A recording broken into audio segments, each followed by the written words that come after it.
Amen. On va terminer en voyant des profils de cœur. On va faire maintenant le diagnostic. Terminer avec ça, le profil du cœur. Et ce sera l'histoire de Luc, chapitre 1. Luc, chapitre 8.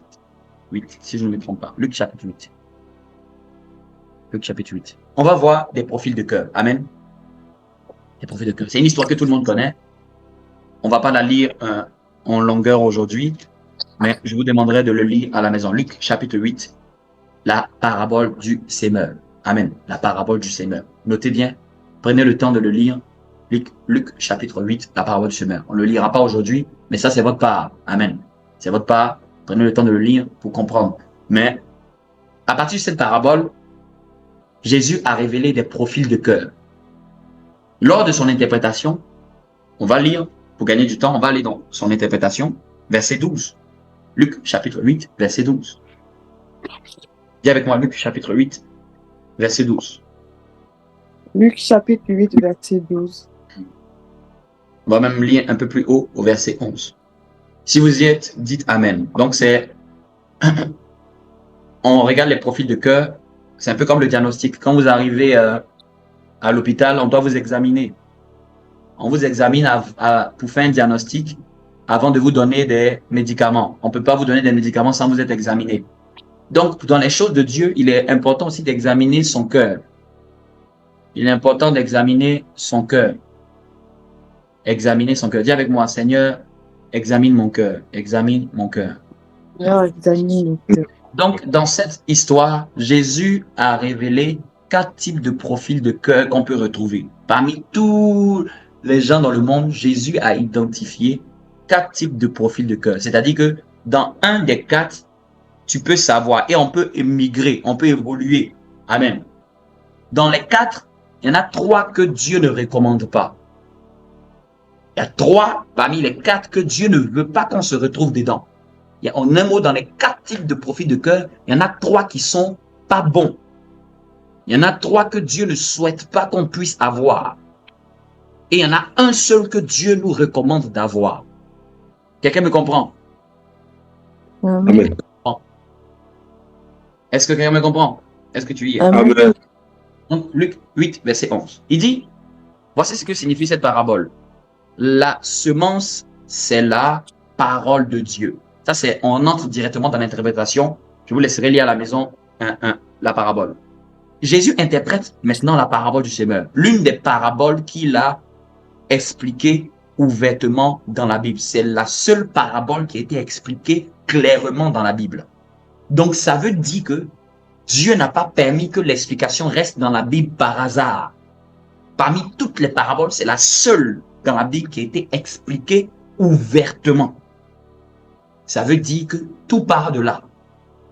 Il dit, voici ce que signifie cette parabole. La semence, c'est la parole de Dieu. Parce que la semence, c'était l'image qu'il avait pris pour dire un homme sorti de son champ. Et il sortit pour semer. Et quand il sortit pour semer, sa semence, il semait une partie de la semence est tombée sur le long du chemin. Amen. Est tombée sur le long du chemin. Vous me comprenez? Est tombée sur le long du chemin. Dis avec moi le long du chemin. Le long du chemin. Est tombée sur le long du chemin. Donc, première catégorie, premier profil de cœur, c'est ce cœur que je vais appeler le cœur le long du chemin. Dis avec moi le cœur sur le long du chemin. Le cœur sur le long du chemin. Ça s'affiche, hein? Amen.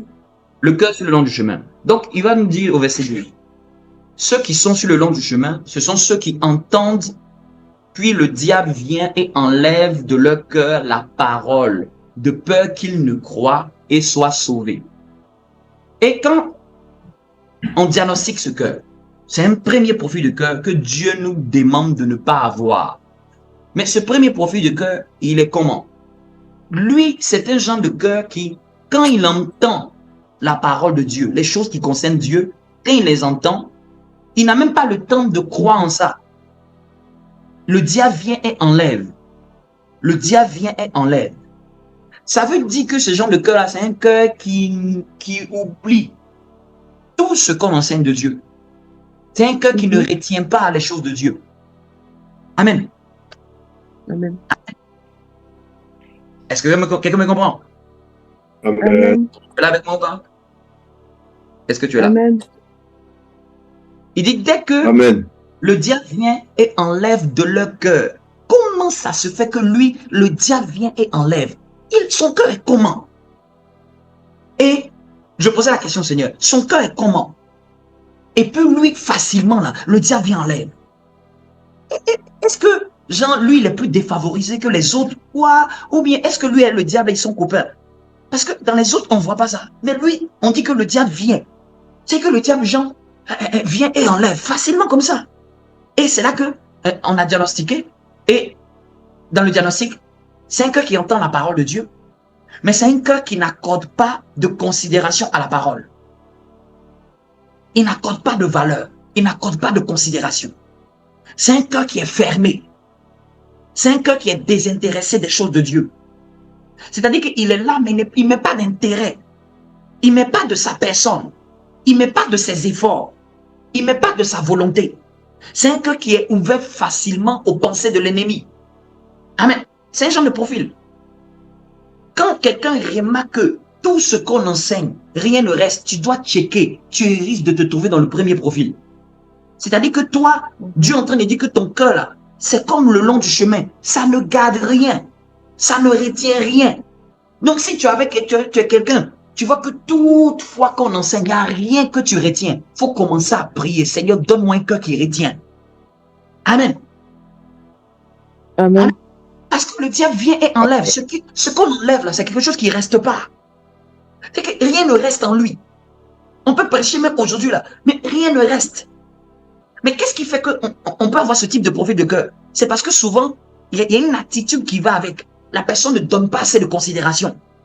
Je ne parle pas de ceux qui donnent la considération et qui peuvent avoir des difficultés pour retenir. Amen. Ne mélangez pas. Je parle de celui même ouvertement, lui-même il n'est pas concentré. En général, c'est des gens qui ne sont pas concentrés. Pendant qu'on fait la chose de Dieu, pendant qu'on enseigne, ils ne mettent pas de leur concentration. Le manque de concentration est un problème que le diable est en train d'attaquer votre cœur. Amen. Suivez son cœur là. On va aller bien plus profond. Ça sera bien plus que ça. On va diagnostiquer. Quand tu vois que tu manques de concentration, tu peux être concentré devant une série Netflix. Mais quand c'est Dieu, tu peux pas être concentré pour écouter. Bien aimé, si tu arrives à regarder série et tu me dis que pasteur, ta prédication est longue, c'est toi-même qui te manque, c'est ton cœur qui te blague. Comment tu fais pour regarder la série? Il fait plus d'1 heure. Saison 1, saison 2. Ça ne t'ennuie pas. Et puis, c'est la prédication de 1 heure, 45 minutes. Tu vas dire au pasteur, la prédication est dure longtemps. Qu'est-ce que tu te dis à toi-même? C'est ton cœur qui te joue des tours. C'est ton cœur qui te joue des tours. Il est en train de te dire, aime plus la télé, n'aime pas la parole.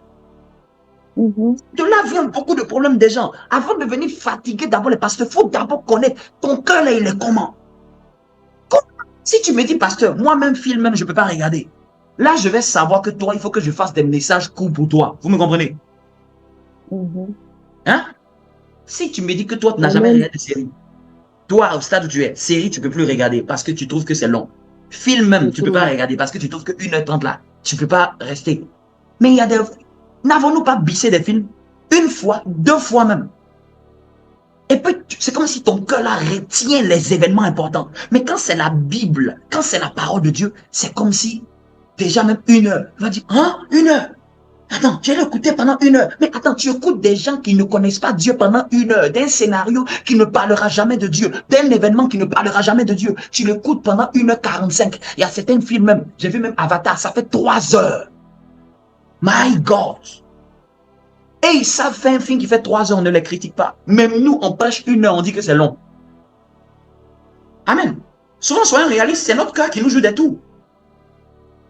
Amen. C'est que notre cœur là, il aime plus le divertissement que la concentration aux choses de Dieu. Il faut qu'on mette bas la terre. Il faut qu'on soit clair. C'est pas une question de la parole de Dieu qui est un problème. Est-ce que vous avez vu dans l'interprétation de Jésus, il a dit que la semence là, elle n'était pas bonne. Il dit la semence c'est la parole de Dieu. Le semeur là, c'est le Seigneur au travers du serviteur. Le problème là, ça tombe chez qui? C'est la personne qui écoute là qui diffère. Il y en a 4 personnes. Mais la parole là, elle est unique. C'est le même message. C'est le même prédicateur. C'est le même pasteur. C'est le même message. Mais les gens, en fonction des cœurs, ça ne sera pas le même résultat. Ça ne sera pas le même résultat. C'est le même Jésus avec les 12 disciples. Mais ce n'est pas le même résultat parce qu'il y a un qui s'est laissé envahir par les pensées du diable. La trahison l'a eu.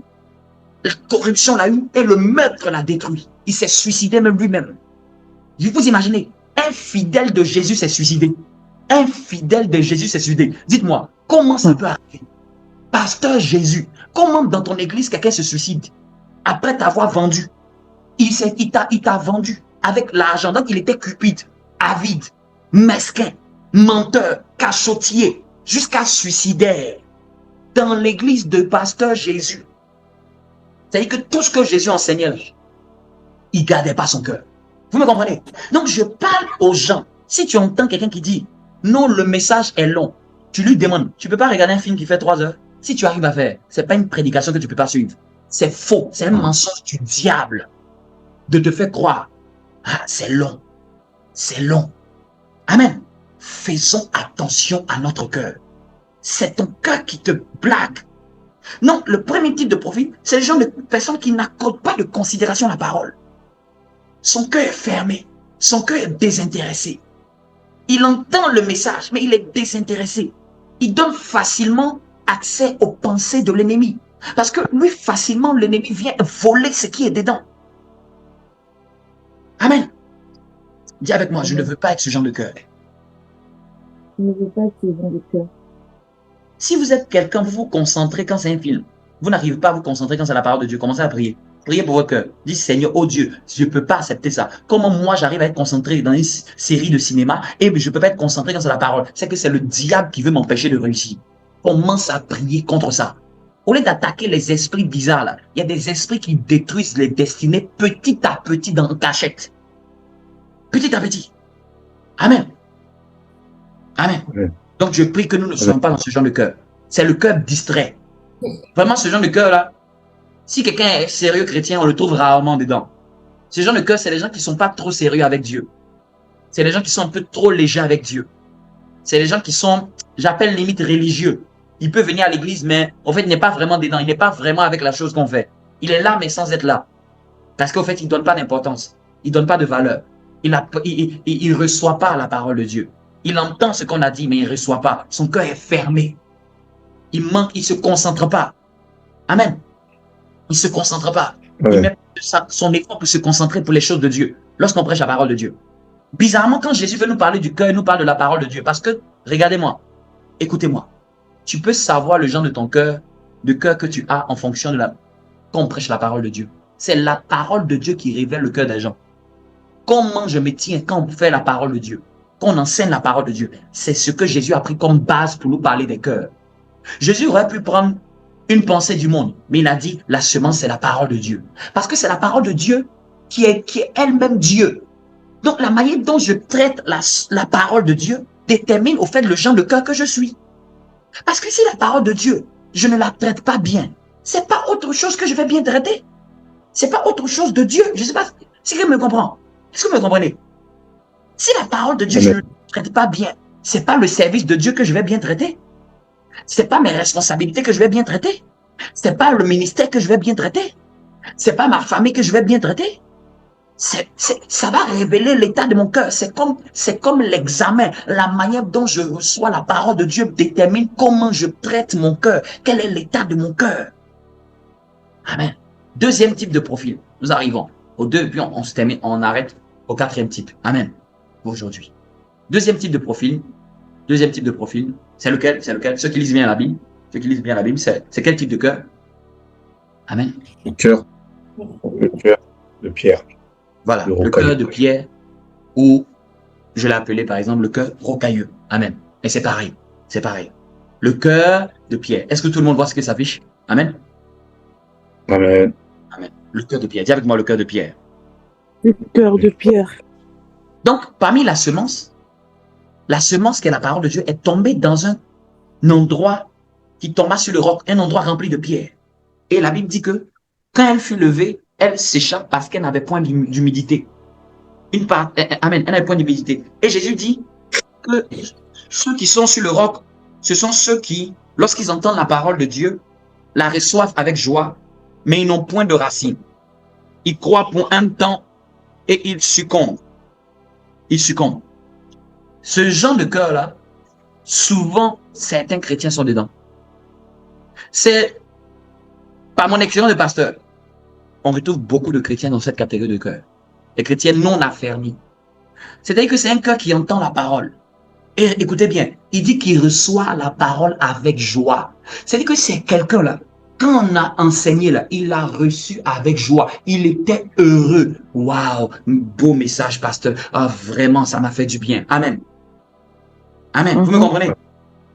Écoutez bien la caractéristique. Il entend la parole, mais il la reçoit. Ce genre de cœur-là, voici sa qualité. C'est qu'il reçoit avec joie. Mais qu'est-ce qui va lui faire défaut? Il n'est pas endurant.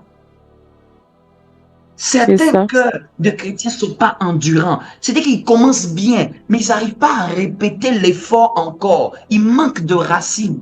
C'est-à-dire qu'ils sont restés seulement à la superficie de l'évangile, superficie du message. Ils ne sont pas allés en profondeur.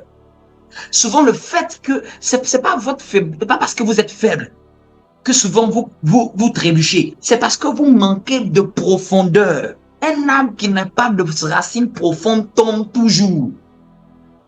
Donc souvent, c'est pas en disant, quand tu te sens, on est tous passés par ce genre de cœur-là, surtout ce profil-là. Tu te sens faible dans ta foi. C'est pas parce que Jean, c'est toi. Faut pas croire que c'est toi qui es exceptionnel. Non, non, non, non, non. Ça veut juste dire que tu n'es pas encore profond. Tu n'es pas encore profond dans les choses de Dieu. Tu le fais, oui, mais tu n'es pas encore profond. Parce que faire là, c'est bien. S'engager là, c'est bien. Mais est-ce que tu peux t'enraciner? Ces gens de chrétiens, il peut être là un dimanche, après, tu le trouves 5 dimanches plus tard.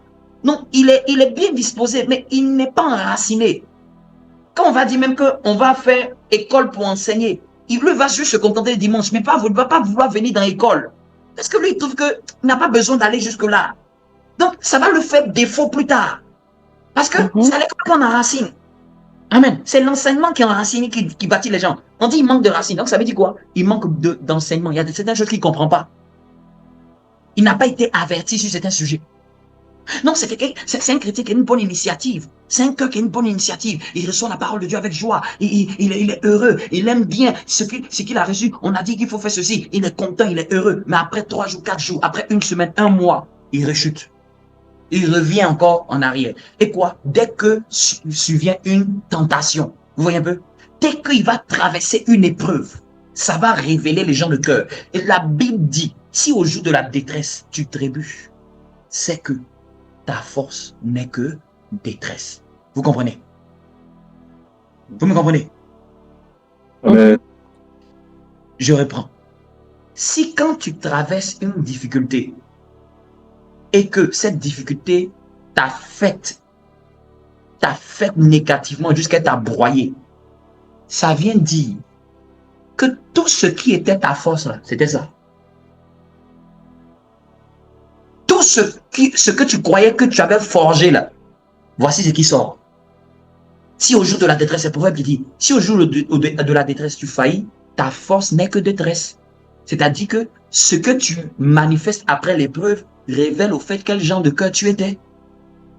Un événement se passe, tu es devenu froid, c'est parce qu'à l'intérieur, tu avais déjà commencé la froideur. La froideur était attachée à ton cœur déjà. C'est l'événement qui a révélé ta froideur. Après l'événement, tu t'es emporté. Ça veut dire, ou à chaque événement, tu t'emportes. Ça veut dire que dans ton cœur, là, tu as un élément qui est un ingrédient de l'emportement. À chaque circonstance, tu parles et tu insultes les gens. Ça veut dire que dans ton cœur, là, déjà semé les injures. C'est pas l'événement qui a emmené ça. C'est l'événement n'a fait que révéler ce qui était déjà dans ton cœur. Vous me comprenez? L'événement vient révéler ce qui est en toi. Si à chaque événement, tu claques la porte, c'est-à-dire que chez toi, c'est quelqu'un qui n'a pas de principe, qui peut pas dire non, malgré l'événement, je dois essayer de m'asseoir et de réfléchir, trouver une solution. Il y a des gens, à chaque fois qu'il y a une circonstance au travail, paf, ils démissionnent. Paf, ils démissionnent. C'est-à-dire que ces personnes-là, même dans n'importe quel chose, ils vont partir. Ils vont partir. Oui, ils vont partir. C'est comme il y a des gens, par exemple, dès qu'ils subissent une petite circonstance dans une église, ils quittent l'église. Ils font 1, 2, 3, 4, 5. Cette personne est comme le cœur rocailleux, instable. Instable. Cette personne-là, vous lui confiez quelque chose, elle va lâcher tôt ou tard. Elle n'est pas enracinée. C'est que c'est une personne-là, même quand il va s'engager avec quelqu'un, il va détruire. Parce qu'au bout d'un an, il va se lasser. Il peut pas s'enraciner, même dans un foyer. Il peut pas s'enraciner. Parce qu'il va toujours trouver quelque chose dans son cœur. Non, il y a une autre chose. Amen. Amen. Amen. Amen. Vous comprenez? Il y a des choses là, tu sais ce que ça révèle. Tu sais ce que ça révèle. Parce que s'il n'est pas fidèle dans certaines choses, oui, quelqu'un qui, à chaque fois, il y avait telle circonstance, il fuit. Telle chose, il fuit. Le jour même, il sera dans un foyer, il va fuir. Oui, il n'y a pas un lieu comme le foyer qui est l'objet des tensions, le plus de tensions, de pression de la vie. Donc, si lui-même, il fuyait ailleurs, dans son propre foyer, il va fuir. Amen. Dans sa propre maison, il va fuir. Il va laisser à un moment les choses. Il ne va pas continuer. Donc, ici, recevoir avec joie, c'est bien. Mais regardez le défaut. Il manque de racines. Il manque de racines. Il n'est pas profond. Il succombe au moment de la tentation. Donc, c'est un cœur qui ne s'enracine pas dans les choses de Dieu. Et Jésus ne veut pas qu'on soit ce genre de cœur. Ce genre de cœur ne produit pas de fruits. Un cœur qui n'est pas enraciné là, même si c'est un chrétien, il ne porte pas de fruits. Il ne porte pas de fruits. C'est pas simplement de dire, waouh, j'ai reçu. Je vous ai dit, Marie, il a dit, reçois avec joie. C'est l'émotion, non, la joie, non? La joie, elle est bien, non? Mais regardez, Marie, la joie, là, il a un défaut. Donc, ça veut dire que même l'émotion, là, s'extasier, là, au début de certaines choses. Au début, tu commences la foi chrétienne, elle s'extase. La foi chrétienne est remplie d'extase, de joie, et tu es plein. Mais maintenant, quand la joie va disparaître, est-ce que tu vas faire toujours la chose? Est-ce que tu vas continuer à faire la chose? Au début, tu viens dans une église, tu viens dans un département, tu rentres quelque part, tu rentres dans une relation, tu es extasié, tu es content. Le jour où il n'y aura pas l'extase, est-ce que tu continueras toujours à garder tes principes d'honneur, des principes de valeur, des principes de loyauté, des principes de justice? Amen. Amen. C'est pour ça que les émotions, ça trahit toujours. Ça trahit toujours.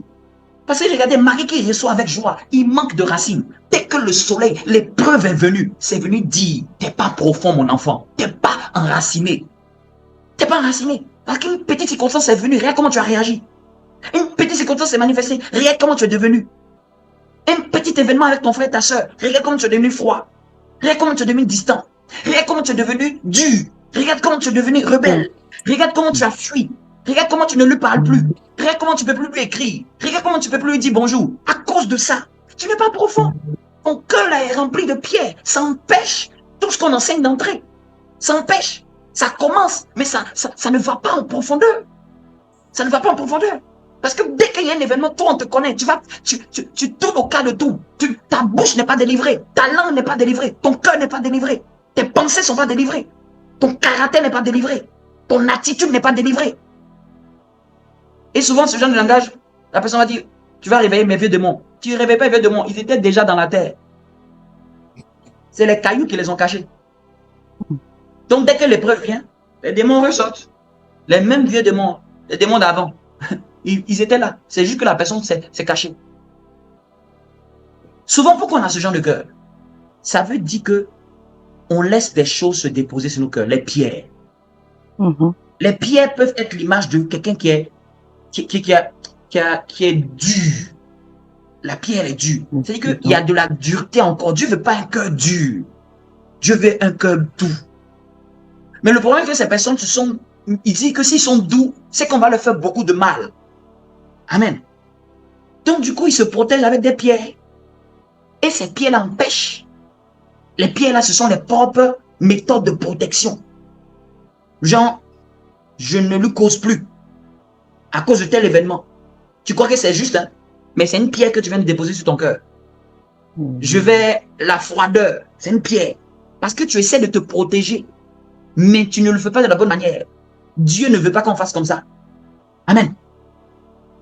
Et du coup, Amen. la personne ne progresse pas dans sa foi. La personne n'évolue pas dans sa foi. La personne a toujours, au moment où quelque chose doit arriver, vous allez voir, ces gens de cœur, à chaque fois que Dieu veut faire quelque chose dans la vie, Satan va emmener un événement.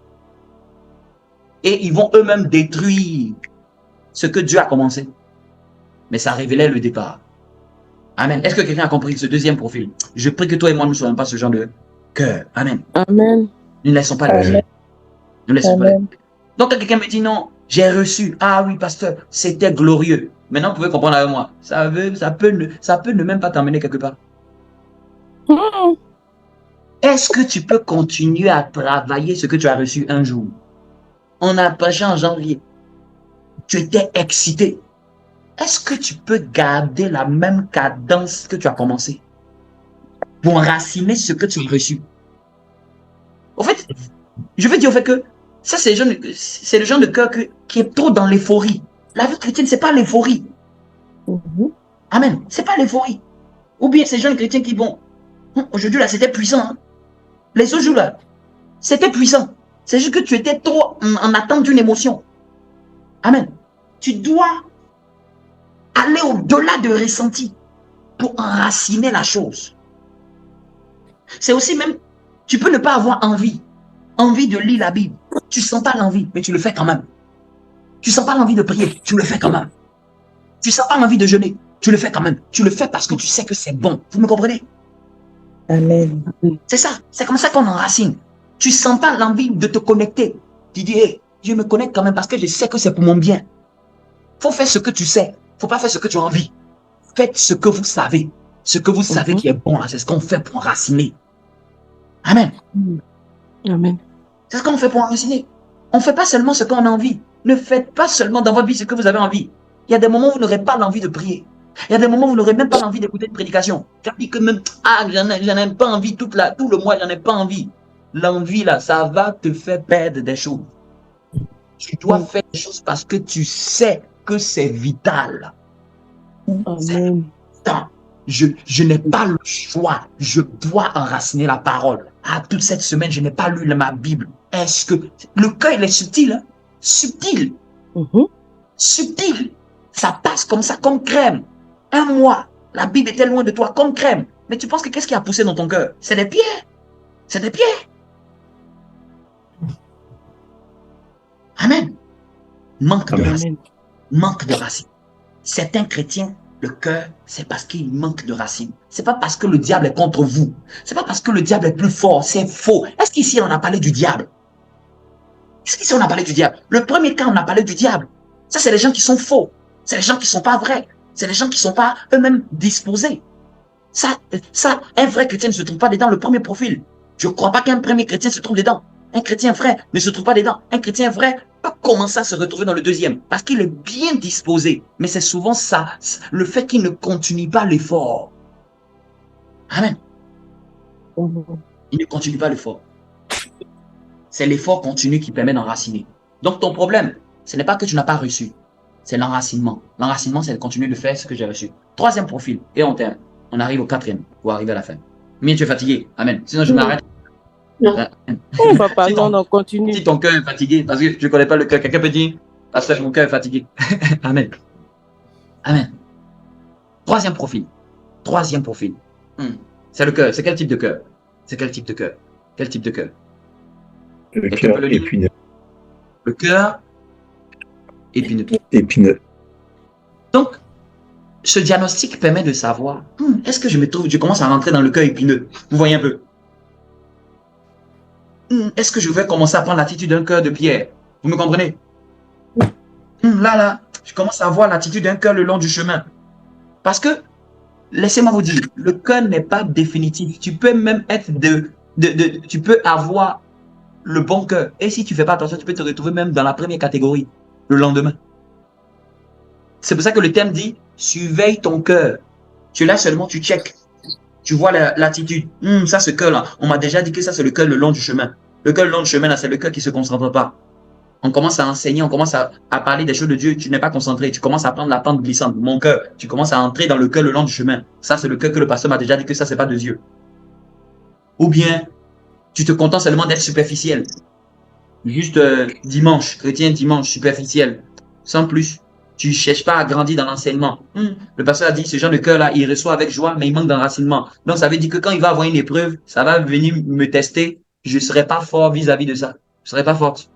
Je ne vais pas pouvoir faire face. Amen. Amen. Donc, personne n'est à l'abri des cœurs. Mais il n'y a pas 20 000 cœurs. Il y en a 4 types. Il n'y en a pas 20 000. Et chacun a sa caractéristique. Donc, il y a des attitudes qui sont des voyants, des panneaux indicateurs qui nous montrent que ici, là, c'est le panneau qui emmène dans le cœur épineux. Et le cœur épineux, qu'est-ce qui se passe? La Bible dit que, donc au verset 14, ce qui est tombé parmi les épines, ce sont ceux qui, ayant entendu, à chaque fois ils entendent la parole. C'est pas quelqu'un qui n'a pas entendu, c'est quelqu'un qui a entendu ce qu'on a dit. Il a entendu le message, il a entendu l'enseignement, il a entendu ce qu'on enseignait, il a entendu. Mais regardez, qu'est-ce qui se passe? Ayant entendu la parole, s'en vont et la laissent étouffer. La laisse étouffer à les soucis, les richesses et les plaisirs de la vie. Ils ne portent point de fruits qui viennent à maturité. On trouve aussi une certaine catégorie de chrétiens dans ce genre de cœur. Amen. C'est-à-dire que c'est quelqu'un qui, il a entendu la parole. Il a reçu, il croit en cette parole. Mais on dit, il la laisse s'étouffer par 3 choses. Voici 3 choses qui peuvent étouffer la parole de Dieu et qui déterminent le cœur épineux. 1. Les soucis. Il y a des gens, c'est les soucis qui étouffent leur progression spirituelle. Dans les soucis, c'est inquiétude. Tout ce qui concerne la vie, c'est que c'est pensées. Parce que les soucis sont des pensées. Ils pensent plus aux soucis de la vie. Qu'est-ce que je vais manger? Qu'est-ce que je vais boire? Qu'est-ce que je vais m'habiller? Au fait, c'est ce qui domine dans sa tête. Ça ne veut pas dire qu'on ne pense pas à ce qu'on va boire. Ça ne veut pas dire qu'on ne pense pas à ce qu'on va mettre pour s'habiller. Non, non, non. Ne me prenez pas le message. Ne me prenez pas la parole de Dieu. Ça veut dire que quand on met le stéthoscope dans ton cœur, là, quand on entend les battements, là, c'est battements de soucis. Souci de manger, souci de boire, souci de voyager, souci de te ceci, souci de faire ceci, souci de faire cela, souci d'aller faire shopping, c'est ce qui bat. C'est que quand on met le stéthoscope, Dieu approche le stéthoscope spirituel. Voici ce qui bat. C'est le battement qu'il entend. Il entend inquiétude, ça bat. C'est ce qui bat. Ce qui bat, c'est ce qui domine ton cœur. Il y en a d'autres, c'est pas les soucis. Ces personnes ne s'inquiètent pas. Mais les richesses, l'argent, c'est que tout ce qui, l'argent, les possessions, amen, les possessions, les acquis des richesses, c'est ce qui est dans son cœur. Il aime. Bien-aimé, tu peux commencer à connaître ton cœur quand tu commences à voir que ton cœur n'est plus attaché à certaines richesses. Oui, oui. Oui, oui. Il y a une quantité d'argent. Quantité d'argent.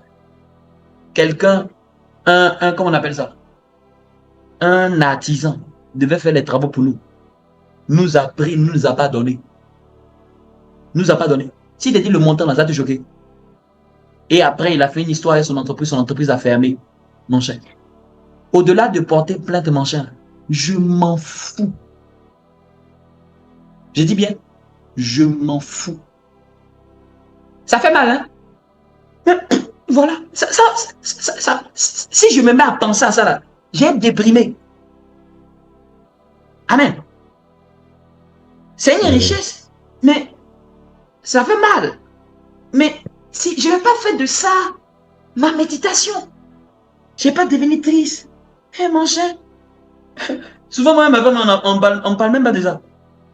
Pourquoi? Parce que c'est une richesse. Si c'était Dieu, l'église serait un peu plus affectée.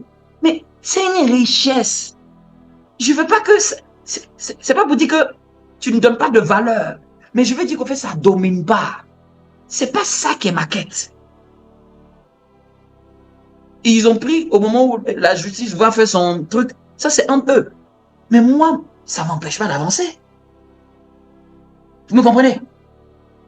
Mais si tu es quelqu'un dans cette richesse, j'allais voir son visage. Même souvent, même quand ils ont perdu 20 euros, et que toute la journée est bousillée. Peut-être même ce jour-là, même, il ne va pas venir à l'église. Hey, j'ai perdu 50 euros. J'étais en train de chercher. Hey, pasteur, j'ai perdu. Ça fait mal, hein? J'ai perdu. Ce jour-là, la journée est détruite. Il est en train de révéler que dans son cœur, c'est les richesses. Amen. Les richesses. Quand ton cœur, c'est les richesses, c'est que c'est ce qui omnibule ta pensée. La première année où j'ai acheté mon téléphone, ça n'a même pas fait un mois, c'est tombé, l'écran est brisé. Brisé jusqu'à ce que j'ai cassé. Aujourd'hui, je rentre dans la 3e année avec ça. Est-ce que je peux pas en acheter? Si. Mais je m'en fous à l'extrême. Je m'en fous. C'est une richesse. Mais ça va dominer mon cœur. C'est tombé cassé, je regarde comme ça. Et le premier jour, et qu'il coûtait cher, il s'est cassé le même jour suivant. Mais quand le cœur est dominé par les richesses, qu'est-ce que je vais posséder? Qu'est-ce que je vais avoir? Il y a des gens, ils se retrouvent dedans. Il y en a d'autres, c'est les soucis. Il y en a d'autres, c'est pas les richesses. Il y en a d'autres, soucis. Les soucis, c'est comme s'ils ont des doctorats dedans. Ils s'inquiètent, ils se morfondent, ils s'alarment, ils se stressent. Les soucis, il y a tout dedans. Ils stressent pour tout. Ils stressent pour les choses de la vie. Ils s'inquiètent. On va faire quoi? On va faire quoi? On va faire quoi? On va faire quoi? Reste calme. Tout de soucis là, ça fatigue. Mais il y a une 3e catégorie encore qui vient bouffer la parole. Les plaisirs de la vie. Se relaxer, se pavaner, se divertir. Le divertissement n'est pas un péché, mais quand ça commence à devenir ta quête et ta passion, ça commence à te tromper. Amen. Amen. Amen, oui. C'est que les plaisirs de la vie. C'est que la personne, c'est un plaisir de la vie. On va manger ici, on va manger là-bas. On va aller ici, on va le visiter tellement cher. C'est que lui, les soucis de Dieu, il passe son dedans. C'est plaisir de la vie, les plaisirs de la vie. Et que se relaxer, se manger. J'ai pas dit que c'est un péché, mais regarde qu'est-ce qui vient en premier dans ton cœur quand tu le checkes. C'est quoi qui vient en premier? Tu penses à quoi en premier? Amen.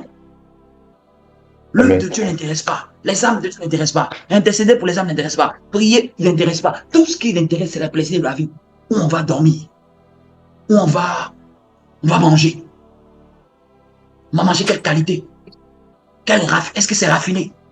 C'est pas raffiné. Ici, là, c'était 4 étoiles. Non, moi, j'aime pas les 4 étoiles. Il connaît. Et la personne est à une agrégation en toutes les méthodes de plaisir de la vie. C'est ce qui prend même son temps. Amen. Souvent là, regardez, qu'est-ce qui prend votre temps? Est-ce les richesses? Est-ce les plaisirs de la vie? Ou est-ce les soucis? Qu'est-ce qui domine dans votre cœur? Ce message-là, il vient pour s'asseoir que tu checkes. J'ai quel genre de cœur? Et il faut le refuser. Quelqu'un m'a dit non, mon souci, c'est pas dedans. Si souci ne t'attrape pas, richesse peut t'attraper. Si richesse t'attrape pas, ça peut être plaisir de la vie qui toi t'attrape et qui étouffe ce que Dieu fait. Dans tous les cas, les 3, Dieu nous dit, c'est ça qui étouffe. Laissez étouffer. Elle laisse étouffer. Amen. Amen. Je vais m'arrêter là. Hein? Amen. Amen. Je vais m'arrêter là. Mais le 4e type de cœur, pour s'arrêter là, le cœur selon Dieu. Le cœur selon Dieu. Le cœur qui est bon. Le cœur qui est honnête. Ça fera l'objet de mon prochain message où on va décortiquer le cœur selon Dieu. Le cœur selon Dieu, ce n'est pas le cœur parfait. Dieu ne cherche pas un cœur parfait d'abord. Dieu cherche un cœur honnête et vrai, sincère. Sincère. Si tu veux garder l'esprit dans mon message par rapport au cœur, est-ce que tu peux être sincère de cœur? Est-ce que quand tu es faux là, tu peux reconnaître que Dieu, j'ai été faux. J'ai été assis dimanche là, pasteur prêchait, j'écoutais pas, je te demande pardon. Vous me comprenez? C'est ça être vrai. Tu reconnais, Seigneur, tous les dimanches là, je t'assure, je suis pas concentré. Pardonne-moi. Dieu va dire, ça c'est un cœur vrai. Le cœur faux là, c'est le cœur qui se triche, qui se ment lui-même. Ne mélangez pas. Je n'ai pas parlé de cœur parfait. Je parle de cœur honnête. De cœur vrai. C'est-à-dire que tu es réaliste. Tu sais ce que toi-même tu as mis dans ton cœur et qui t'a fait défaut. Seigneur, je reconnais, moi, mon cœur, là, il est dur à pardonner. Aide-moi à pardonner. Dieu dit ça, c'est un cœur vrai. Seigneur, je reconnais que cette personne-là, j'ai changé d'aptitude avec elle à cause de ce qu'elle a fait. Je fais comme si ça va, mais au fait, ça ne va pas. J'ai toujours gardé le ressentiment. C'est un cœur vrai. Amen. Amen. Seigneur, en réalité, là, c'est ma tour de Babel que j'aime. Hein. C'est pas vraiment les âmes. Aide-moi à aimer les âmes. C'est un cœur vrai. Seigneur, en réalité, là, moi-même, je veux que c'est ma propre vie qui m'intéresse. La vie des autres, là, j'ai l'impression que je ne m'intéresse pas à ça. Aide-moi à m'intéresser aux autres. Dieu va dire ça, c'est un cœur vrai. Vous me comprenez? Vous me comprenez ce qu'on appelle un cœur vrai? C'est ça. Un cœur qui est réaliste. Un cœur qui peut dire ce qui ne va pas dans son cœur. Un cœur qui peut dire quand ça, c'est pas bon, c'est pas bon. Seigneur, mon cœur a commencé à jalouser les gens. Hein. Depuis ces 2 semaines-là, je jalouse les gens. C'est quoi? Seigneur, non, délivre-moi de ça. Vous voyez, c'est un cœur innocent. C'est un cœur il sait qu'il n'est pas parfait, mais il sait reconnaître ce qui ne va pas. Seigneur, dans 2 jours là, tout le monde me dit que je suis nerveuse. Seigneur, donne-moi un cœur doux. Donne-moi un cœur qui aime. Tout le monde me reproche tel caractère. Donne-moi un cœur discipliné. Je manque de discipline. Donne-moi un cœur discipliné. Je m'arrête là. Mets la main sur le cœur et je prie et je vais te bénir. La prochaine fois, Amen. Nous allons aller un peu plus en profondeur sur cela. Est-ce que ça t'a béni? Est-ce que ça t'a béni? Amen. Amen. Amen. Est-ce que tu dis Amen juste parce que je dis, est-ce que tu dis Amen. tu as compris quelque chose? Amen. Amen. Mets la main sur le cœur. C'est de là viennent les sources de la vie. Si Dieu nous enseigne ce message, c'est parce que Dieu veut manifester beaucoup de choses dans nos vies. Mais il veut une bonne disposition de cœur. Je prie pour toi qui m'écoutes et qui m'a écouté ce matin. Je prie que la grâce, que Dieu te donne un cœur à sa ressemblance. Je prie pour toi qui était négatif, qui s'était greffé dans ton cœur, que Dieu te libère de tout cela. Tout cela avait pris racine de négatif dans ton cœur. Que Dieu te délivre de tout cela, que Dieu te délivre des ressentiments, que Dieu te délivre du manque de pardon, que Dieu te délivre de l'amertume, que Dieu te délivre de la jalousie, mais que Dieu accroche et greffe en toi un cœur vrai, un cœur bon, un cœur sincère, qui te donne une bonne disposition de cœur. S'il y a une bonne prière que je peux faire pour toi, il y a beaucoup de prières, mais je trouve la bonne prière. Seigneur, donne-lui un cœur agréable à toi. Amen. Que Dieu donne un cœur. Bon, un cœur agréable, un cœur agréable, un cœur agréable, un cœur agréable, un cœur agréable, un cœur qui sait reconnaître ses fautes, un cœur qui sait reconnaître ses manquements, qui sait reconnaître ses erreurs, un cœur qui sait où il est et où il doit aller, un cœur qui sait ce qu'il faut faire, un cœur qui essaie. Que Dieu te donne un cœur qui essaie de s'ajuster, un cœur qui essaie de s'améliorer, un cœur qui cherche réellement à évoluer. Que Dieu te donne ce genre de cœur. Amen. Que toutes les pensées noires qui venaient contre toi, je les chasse au nom de Jésus-Christ de Nazareth. Amen. Pensées qui veulent te faire croire autre chose que le message de Dieu, je les chasse très loin de toi au nom de Jésus. Mets la main sur la tête, parce que la tête est l'image qui prend le contrôle sur tout le corps. C'est là aussi que Satan emmène les pensées à la tête. Je prie au nom de Jésus. Que tes pensées soient libérées de toute pensée sale, de dénigrement, de toute pensée qui n'honore pas Dieu. Que tes pensées soient libérées de celle-ci au nom de Jésus. Amen. Toutes les pensées qui veulent te dévaloriser, qui veulent te mépriser, qui veulent t'emmener à pécher contre Dieu ou contre ton frère, que ces pensées soient éloignées très loin de toi. Ces pensées qui veulent te faire interpréter quelque chose que Dieu n'a pas interprété, qui veulent te faire conclure sur ce que Dieu n'a pas conclu, qui veulent te donner de prendre des décisions que Dieu n'a pas inspirées, que ces pensées s'éloignent de toi au nom de Jésus. Amen. Ces pensées de confusion, ces pensées de doute, ces pensées de peur, ces pensées d'hésitation, ces pensées de crainte, ces pensées de mélancolie, ces pensées d'abattement, ces pensées de manque de confiance en soi soient bannies très loin de toi au nom de Jésus. soient chassées très loin de toi au nom de Jésus. Ces pensées qui viennent pour te décourager à chaque fois que tu es proche de quelque chose, qui viennent briser ton élan, qui viennent remettre en question la parole de Dieu, qui veulent te faire douter sur les choses que Dieu a dites par la bouche de ses serviteurs, qui veulent te mélanger, te rendre confuse, te faire déprimer, te rendre anxieux ou anxieuse, des pensées qui veulent attiser la colère et le rejet. Je les éloigne loin de toi au nom de Jésus. Amen. Mais que tout ce qui est pur, tout ce qui est juste, tout ce qui est honorable, tout ce qui est vertueux s'accroche à ton cœur. S'accroche à ton cœur. Que tu puisses avoir un cœur ouvert. Un cœur ouvert. Un cœur qui sait célébrer les autres. Un cœur qui sait bénir Dieu pour la grâce dans la vie d'autrui. Un cœur qui sait qu'il manque et qu'il peut recevoir quelque chose au travers d'autres personnes. Un cœur qui sait apprécier ce que Dieu fait dans la vie des autres. Un cœur de compersion, comme nous avons vu, qui sait être heureux du bonheur d'autrui, qui sait être joyeux du bonheur d'autrui, qui sait bénir Dieu quand Dieu est en train de visiter les autres, qui sait bénir Dieu. Un cœur qui bénit, pas un cœur qui médit. Un cœur qui bénit, pas un cœur qui murmure. Un cœur qui dit hautement ce que Dieu a rempli dans son cœur. Un cœur qui dit la vérité. Un cœur qui bénit même le méchant, qui bénit même celui qui t'a fait du mal. Tu dis, Seigneur, je le bénis. Qui bénit même celui qui t'a négligé, qui bénit même celui qui t'a rabaissé, qui bénit celui qui t'a insulté, qui bénit celui même qui t'a orni, celui qui a mis le discrédit sur toi. Tu le bénis. Un cœur qui le bénit, un cœur qui sait bénir ses ennemis, un cœur qui ne maudit pas, un cœur qui ne maudit pas, un cœur qui, même quand il voit le défaut des autres, n'est pas prompt à critiquer, mais qui peut dire non, mais regardez, il a un bon côté, qui sait regarder le bon côté pour garder son cœur.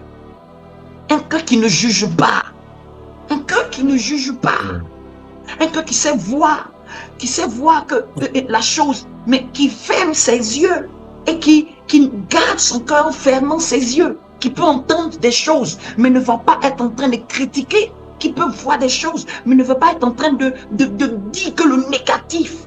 Un cœur qui protège son cœur et qui ne parle pas en mal des autres. Un cœur qui bénit les autres, qui bénit les autres, qui bénit les autres, qui bénit la vie des autres.